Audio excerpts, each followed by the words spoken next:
사랑하는 성도 여러분, 지난밤 평안하셨습니까? 예레미야 1장 1절에서 3절 말씀 제가 읽어드리겠습니다. 베냐민 땅 아나돗의 제사장들 중 hil기야의 아들 예레미야의 말이니라.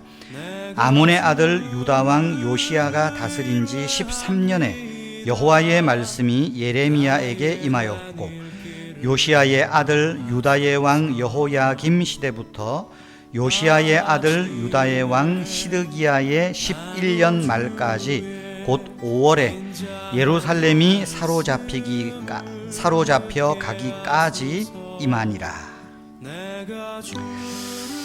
바람 앞에 놓인 촛불처럼 흔들리던 시대, 중심과 방향을 잃어버려서 갈팡질팡할 때 하나님은 그 잃어버린 방향과 중심을 인류에게 제시하십니다.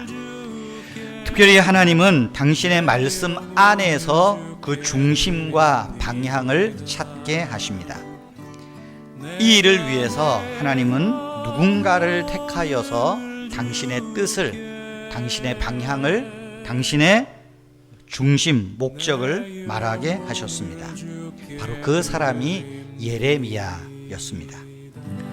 예레미야는 아나돗 제사장 가문 출신입니다. 아나돗이라는 지역이 있어요.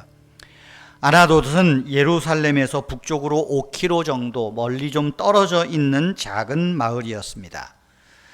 근데 길어서 제가 말씀은 다 못 드리지만, 이 아나돗은 이 솔로몬 시대 때에, 그러니까 다윗 시대의 대제사장으로 섬기던 그 선지자, 대제사장 선지자를 쫓아내 버리거든요. 제사장을 저 아나돗으로 쫓아내거든요. 그러니까 사무엘 시대부터 제사장 노릇하던, 어떻게 보면 정통 제사장인데 좀 솔로몬이 어떤 이유에서든지 좀 멀리 쫓아냈었거든요. 그러니까 한직에 밀려나서 참 어떻게 보면 서러운 시절을 보내는 그런 제사장 가문입니다. 여기서 우리가 알 수 있는 게 뭘까요? 이스라엘 중심지 예루살렘은 우상에 사로잡혀 있었습니다. 그럴 때 하나님은 작은 마을, 그래도 하나님 중심하여 하나님 이름을 부르고 하나님께 예배하는 그 가문의 한 사람을 주목하고 지명하여 부르셨다 하는 것입니다. 왜 그렇습니까? 말씀드린 대로 유다 민족이 가야 할 방향과 그들이 서 있어야 할 중심을 일러주시기 위함이었습니다. 여기서 우리가 눈여겨보아야 할 하나님의 마음이 있습니다. 하나님의 눈길은 중심보다는 구석진 곳을 향하고 있다라는 것입니다. 하나님은 외진 곳, 그늘진 곳, 그래서 사람들의 눈길이 잘 닿지 않는 곳, 외면당하는 곳, 그곳도 주목해 보고 계신다는 것입니다. 지금 이스라엘이 우상을 섬기고 하나님을 배역하던 이 시대에 하나님의 눈길은 그 중심지 성전이 있는 예루살렘에 사는 제사장 무리가 아니라 변방에서 사람들에게 잊혀져 가는 제사장들을 주목해 보고 있었다는 것이죠. 그곳에서 하나님 앞에 자기가 맡은 바 책임과 사명을 감당하고 있는 그 한 사람을 주목해 보고 계셨다는 것입니다. 여러분, 하나님의 이 마음은 예수님에게서도 알 수 있습니다. 예수님이 이 땅에서 오셔서 어떤 일을 처음에 하십니까? 예수님이 회당에 들어가셨어요. 회당에는 제사장들, 선지자들, 의시되는 사람들 얼마나 많겠습니까? 그런데 예수님은 회당에 들어가셨을 때 저 구석에 앉아 있는 손 마른 한 사람을 눈여겨보셨습니다. 그 손 마른 사람, 한쪽 손을 쓰지 못하는 그 사람은 어떻습니까? 회당에 들어왔지만 사람들 앞에서 자기의 말라 비틀어진 손을 보일 수도 없고, 구석진 곳에 그저 가만히 숨어 있듯이 구석진 곳에서 하나님 이름 부르고 하나님을 예배하고 있지 않았습니까? 그런데 예수님께서 회당에 들어갔을 때 그 사람을 주목해 보셨다는 거예요.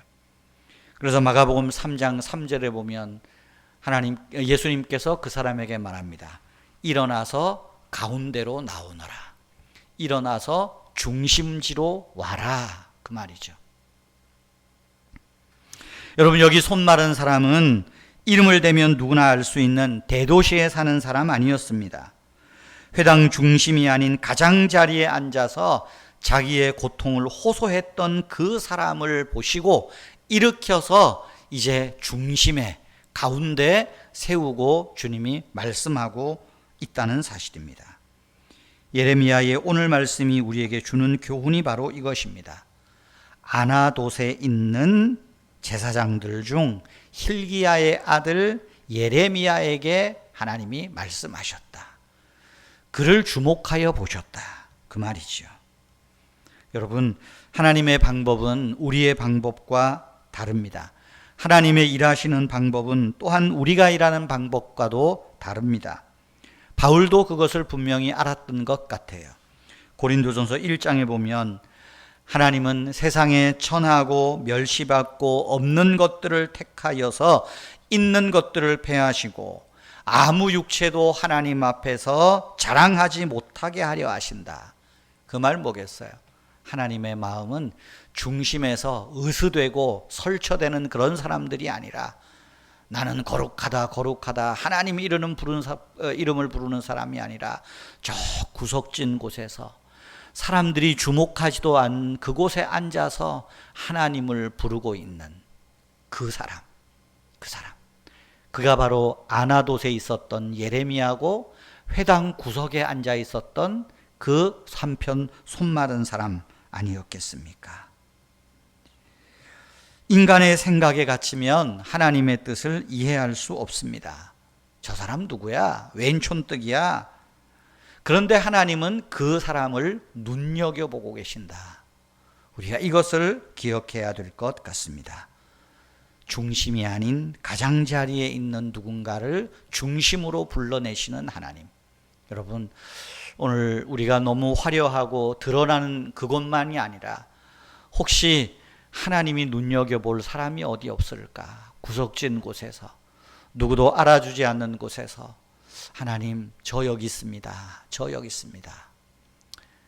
우리가 그를 하나님 앞으로 중심지로 끌어낼 사명이 또한 우리에게 있다. 역설적으로 그 하나님의 마음을 우리가 가져야 되지 않을까, 그런 생각을 해보게 됩니다. 아나돗의 제사장들 중 hil기야의 아들 예레미야에게 임한 여호와의 말씀. 전 세계 가운데 대한민국에, 서울에, 그것도 강북구, 도봉구, 이 변방에 있는 우리를 하나님은 눈여겨보고 계신다. 그 하나님의 마음을 이 시간 알아가는, 그 하나님의 마음으로 위로를 받는 저와 여러분 되기를 바랍니다. 하나님, 사람들은 천하고 멸시받고 없는 자들에게 별 관심을 두지 않습니다. 선거 때가 되면 그곳을 찾아가서 사진을 찍고 표를 얻으려 할 뿐입니다. 그러나 하나님의 시선은 그곳을 향하고 있음을 알게 하옵소서. 오늘 말씀을 통해 하나님의 시선이 어디를 향하고 있는지 알았습니다. 우리도 하나님을 따라서 그들과 공감하고 연대하는 마음을 갖게 하옵소서. 오늘도 우리와 함께 하시며 구석진 자리에 머물러 앉아 있어야만 했던 우리를 당당히 하나님의 사람으로 부르시고 하나님의 존전으로 부르신 그 하나님 찬양하며 예배하며 감사하며 살겠습니다. 오늘도 우리를 시험에 들게 하지 마시며 우리에게 일용할 양식을 주시고 우리의 모든 사람과의 관계 속에서 하나님의 이름을 나타내며 하나님의 마음을 드러내는 우리 모두가 되게 하옵소서. 주 예수님의 이름으로 기도하옵나이다. 아멘.